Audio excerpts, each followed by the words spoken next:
Oh, here we go. Awesome. Yay, we're here. I'm so excited to have my guest on My Life as a Typo, Divergent Dialogues for Change. Today, my guest is none other than Na'ilah Amaru. I just wanted to start off by thanking you for your presence. That is gift enough for me.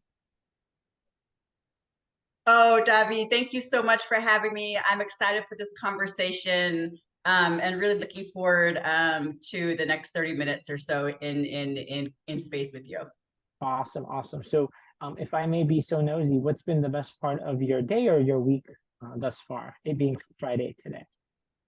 Absolutely. Well, I like to refer to Fridays as Friday, and this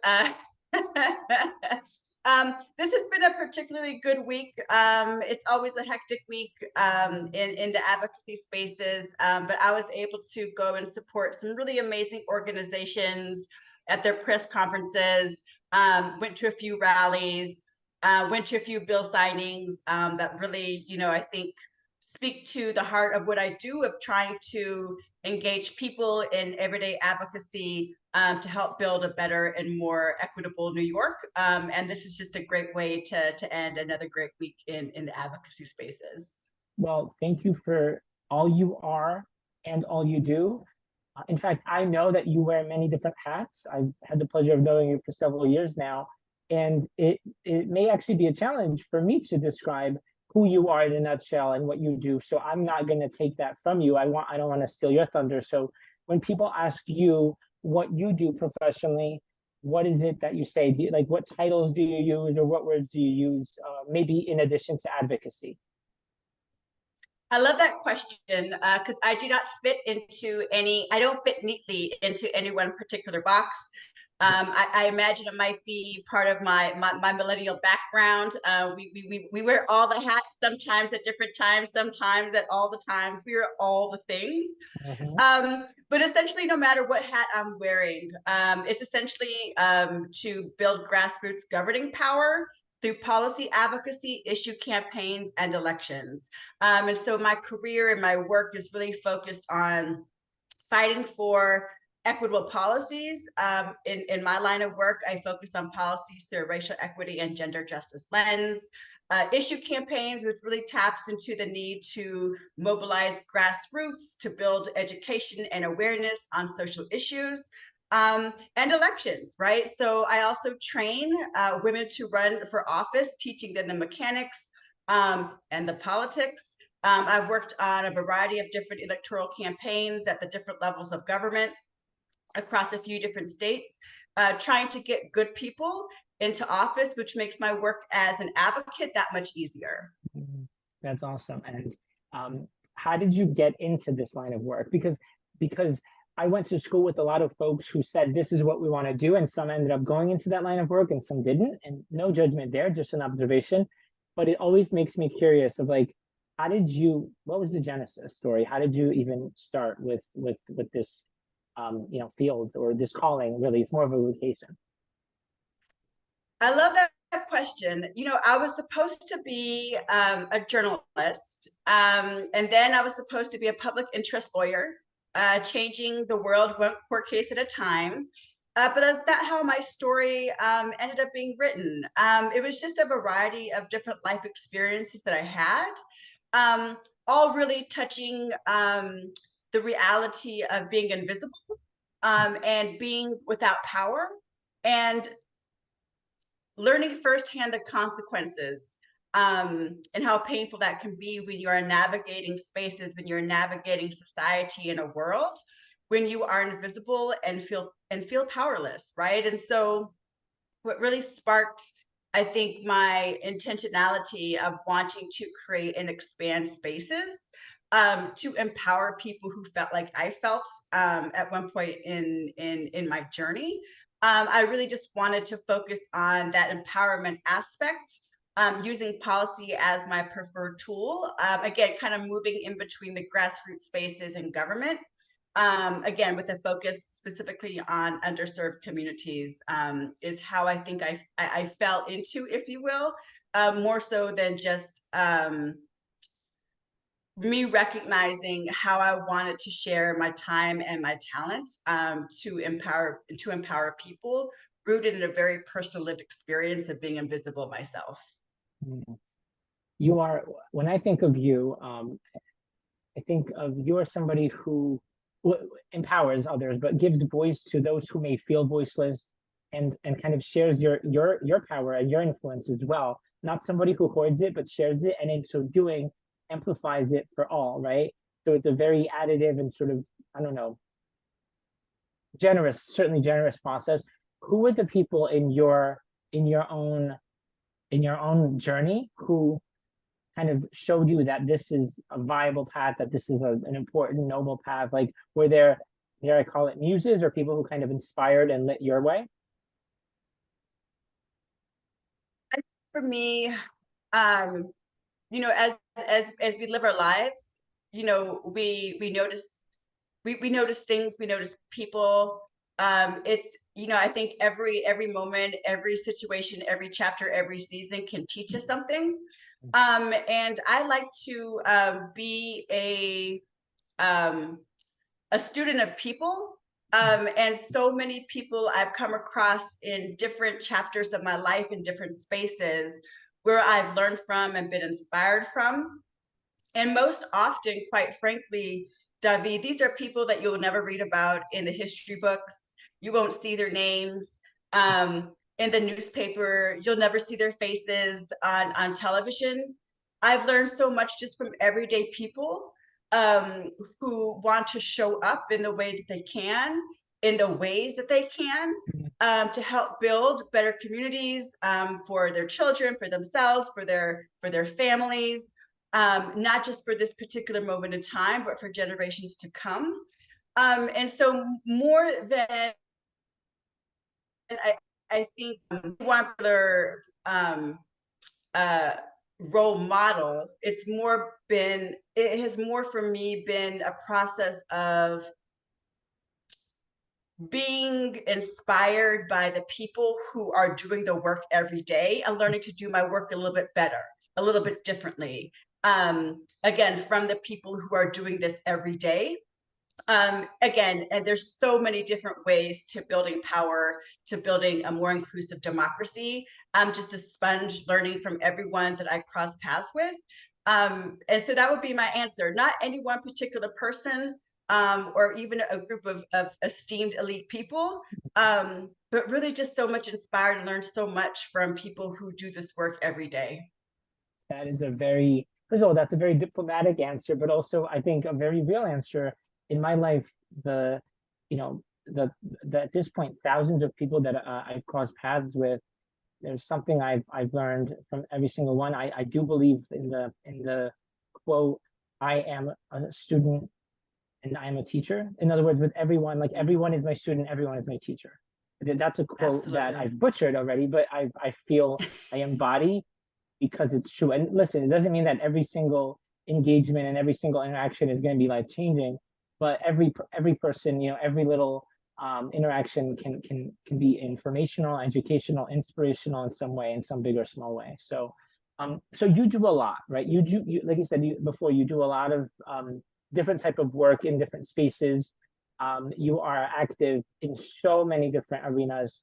Um, I, you know, this question may actually be challenging for you, but I'll ask it anyway because I like to challenge. So, if you kind of look back at everything that you've done so far up until, you know, 4:17 p.m. today, what is it that you're most proud of so far? You may think this is diplomatic, but it is absolutely the truth, David. I've secured millions and millions in budget securities for, you know, campaigns that I've run. I've passed many bills into law. Again, with issue campaigns, I've led and have worked on. I've helped some really good people get into public office, which I'm very proud of. But without question, every time I'm asked this particular question, my answer remains the same because it speaks to my why. What I am most proud of is when I'm able challenge people to reimagine their own understanding of power, particularly with the communities that I work with, right? So often, due to so many different systems of oppression, discrimination, all the isms and all the obias that we deal with, right, depending on our identities, delegated and chosen, right, and how we're perceived in this world. When I'm able to walk with someone on their journey, and to see their own, I think, progress in recognizing that they are not powerless. If you look at it through a very specific lens that's traditional and very hierarchical, and very formal, that's how people understand themselves to be without power. But as an organizer, right, I'm always in the process of redefining power so that we can build power, so that we can exercise power, right? And to be with someone on that journey, and for to be part of such an incredible transformation when someone feels like they do not have a space in democracy because they don't matter, to working with them on a campaign or inviting them to engage in a direct action that has a direct impact, right? That would not have been possible without their involvement. It's such an amazing moment that's not just mine, right? It's a moment that changes that person's life. And that person oftentimes becomes an ambassador in a way that I don't need to bring their 5 friends, because they're bringing their 5 friends and showing them, hey, I was part of this thing, and I want you to be a part of this thing too, and we can build something new, through our collective engagement, through our collective power. And that's the thing that I'm always just so proud and honored to be a part of, because it's such a deeply transformational moment in someone's life, to recognize their own power, and that they've had it all along, and how to now expand it and to bring other people along in their journey of empowerment as well. I think if it weren't 95 degrees here, I'd be getting goosebumps from what you just said. Okay. So I appreciate that. I think to me, it speaks about this idea that, there might be this myth, maybe myth that we have, that some of us may have, that in order to get power, we have to steal it or take it from somebody else. But here you are talking about this very innate and organic way of saying, hey, we have power. Let's wield it. Let's harness it. Let's co-create it. Let's build it together. Let's build ourselves up. And that's a Yes. very, to me, just a very resonant and beautiful way of thinking about it, as opposed to kind of throwing our hands up in hopelessness, saying, oh, we don't have access to that power, let's give up, Right. or waiting for someone to save us, right, from the outside. So Absolutely. that, I appreciate that. Any other, call them misconceptions, when you kind of tell people what you do and maybe they don't fully understand what you do, any misunderstandings or misconceptions of the type of work that you do? Oh, there's a lot of misconceptions. Some fairly understandable, and others were just like, you watch too many political shows on cable TV. I think as an organizer, right? I cut my political teeth as a tenant organizer, really on the ground.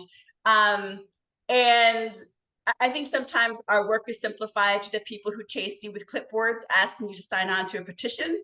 That is a task in organizing. However, the greater purpose of an organizer, David, is to build power at a grassroots level, right? And we start that by engaging with different tactics such as, education, awareness, so on and so forth. I think putting on my government relations hat as a public interest lobbyist, there is that negative, perception that we cut deals in the back room of some smoke-filled steakhouse, which, yes, does happen. However, most of us in the lobbying space really are driven by our values, and really always excited. I know I am, when I have an opportunity to use my political sphere of connections to bring clients, community-based organizations, which are, you know, who I focus on, into legislative conversation, right? And so I think that's really important to just to state explicitly.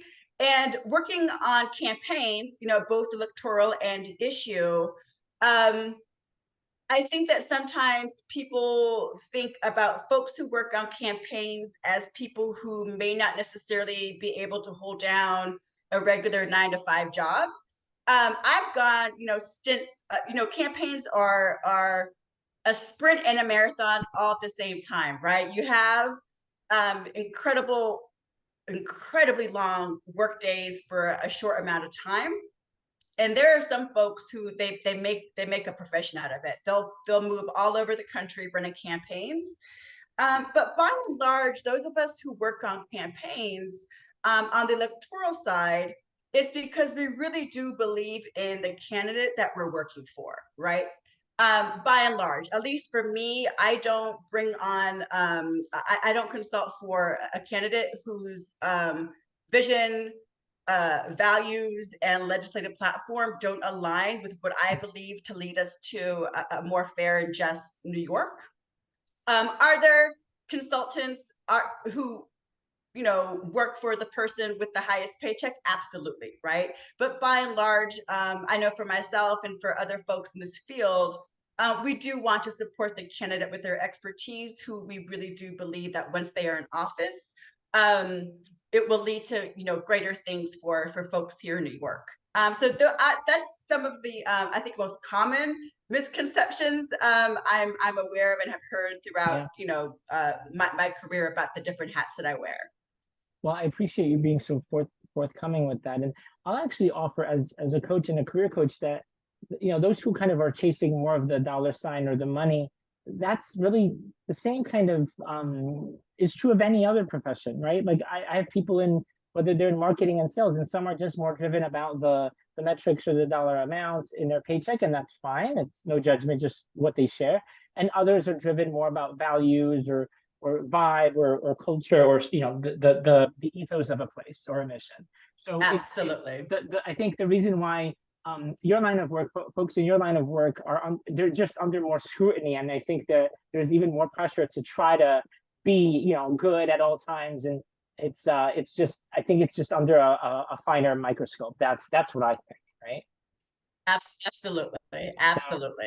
So, what are the, you know, other than, like, again, the helplessness that some people may demonstrate, or the sort of the inertia, what are some of the hurdles or the obstacles in your road in order for you to do the things that you do and do so well? What are some obstacles that you faced in you know, in the recent past, in recent months, or in recent years? I will say, so I'm going to go one step further, because my challenges have changed as I've become more seasoned. When I first started out, as a woman of color, you know, folks wanted to know, why are you in the rooms that you're in? You know, so constantly having to show up and justify my existence for occupying space. When folks didn't necessarily know me, they may have known my work, which is why I was in the rooms they were in. But there was that constant, well, who are you and why are you here? As I've gotten older, and, you know, I think I don't say a little bit more out there, but my work has, I think, become a little bit more publicly acknowledged. And then when I first started out, not so much the why are you here, although there's always going to be that level of isms and obias that you know, women of color in particular always have to deal with to justify our existence, particularly in dominated male spaces. I think the challenge for me has become thinking more about legacy building, which excites me and scares me. I know a lot, and I think the challenge for me is figuring out what is the best channel for me to pour into this next generation of women, especially women of color, who want to do the things that I'm doing, but I've earned a lot of battle scars to learn the lessons I've learned. So what is the most seamless, effective, efficient way for me to teach what I've learned so that they don't have to be exposed to the wounds that I still carry, right? And I sit with that in terms of as a profession, right? There's a lot of ugliness in this profession. I've been very clear in the values that drive my decisions and how I choose to show up in this work with integrity, and with faith in government that is empowered by everyday people. But I also know, to our point that we just had in the previous question, David, not everyone shares that orientation in this space. And so while I have learned to navigate those complications for myself, I want to prepare the next group of women in these spaces who look like me, without having to subject them to some of the things that I've had to deal with, and quite frankly I'm still healing from, right? And so I think that's my challenge, is thinking about legacy. I've created my space, I own it, and I'm proud of what I've built, and who I built it with and for whom, but knowing that there's still so much work to be done, and how can I again kind of create that pipeline, so that the work can continue to be done, with a lot less pain, for women who look like me in this space. Mm, wow. I'll also offer that I knowing you for some years, I think that that some of those battle scars you may and with good reason wear proudly, right? On yourself. It's like, hey, I've earned this, but I don't want you to go through this. Yeah, And so that's kind of, absolutely. it's you are who you are because of that, right? For better and for worse. And it's just incredible that you're thinking and everything that you do from the moment that I started talking to you some years ago, it was always about serving other people. And that's something that immediately resonated, right? I didn't know it in what capacity we would connect down the road, but that sort of baseline ethos and mission was just like 100% resonating with me. And so now that you're kind of thinking, what's next, in terms of the next generations and so on, how can people who are resonating with this message, how can they kind of get involved with the type of work that you're doing? What are some sort of ways that they can learn more or get involved? Oh, I love that question. So I'm going to answer that in two different ways. One of the most important questions I ask folks who I work with, and also ask myself, because depending on the season of life I'm in, the answer has changed and it continues to evolve. But thinking about, what does power, and specifically political power, mean to you? It can mean different things to different people. When I was an organizer, power was being able to organize a 5,000, person march or rally, and being able to get press quotes and bringing awareness to the issue. As I've worked in different spaces. Political power has changed in terms of how I understood it.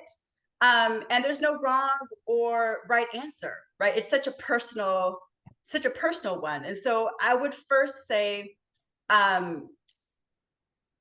define for yourself what political power means to you, because once you're able to define it, you're going to be able to answer the next question, which is, how do you build it and how do you exercise that political power?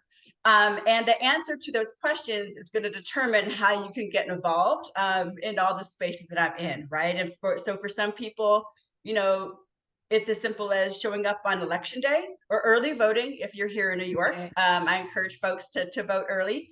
For some folks, it's writing a letter to their local representative.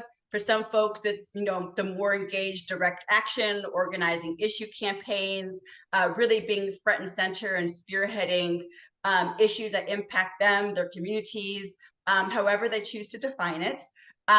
through the electoral frameworks. And for some people, political power is built outside of electoral frameworks, which is absolutely fair and understandable.